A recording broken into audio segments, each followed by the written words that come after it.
नमस्कार, मी डॉक्टर अश्विनी टाक क्लिनिकमधून. तर आपण आज हेअर केअरबद्दल जाणून घेणार आहोत. तर आधी आपण हेअरबद्दल जाणून घेऊया. त्याच्यामध्ये हेअरच्या 4 फेजेस असतात: ॲनोजन फेज, कॅटोजन फेज, त्यानंतर टिलोजन फेज आणि एक्झोजन फेज. ॲनोजन फेज ही ग्रोईंग फेज असते केसांची. ह्याच्यामध्ये केस आपला 2 ते 8 वर्षांपर्यंत राहत असतो आणि प्रत्येक महिन्याला आपला केस जो असतो तो 0.5 इंचेस ते 1 सेंटीमीटर पर्यंत ग्रो करत असतो. त्याच्यानंतर येते आपली कॅटोजन फेज. कॅटोजन फेजमध्ये काय होतं की जे आपले हेअर फॉलिकल असतात ते श्रिंक व्हायला लागतात, त्यामुळे केस आपले तुटायला सुरुवात होते.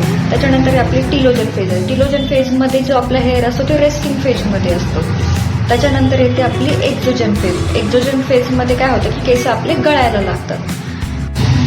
कॉमन प्रॉब्लेम्स हेअर्सचे काय आहे? त्याच्यामध्ये पहिला येते डॅन्ड्रफ, दुसरा येते प्रीमॅच्युअर हेअर ग्रेइंग येतं, तिसरा येतं स्प्लिट एंड्स येतं आणि चौथा येतं केस गळणे.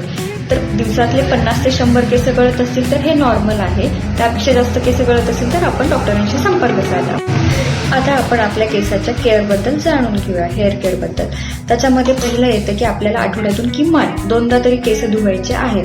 त्याच्यानंतर हेअर मसाज. आपल्याला आठवड्यातून 2दा नॅचरल ऑइल्सनी आपल्याला हेअर मसाज करायचा आहे. त्यानंतर येतं हेअर कंडिशनिंग.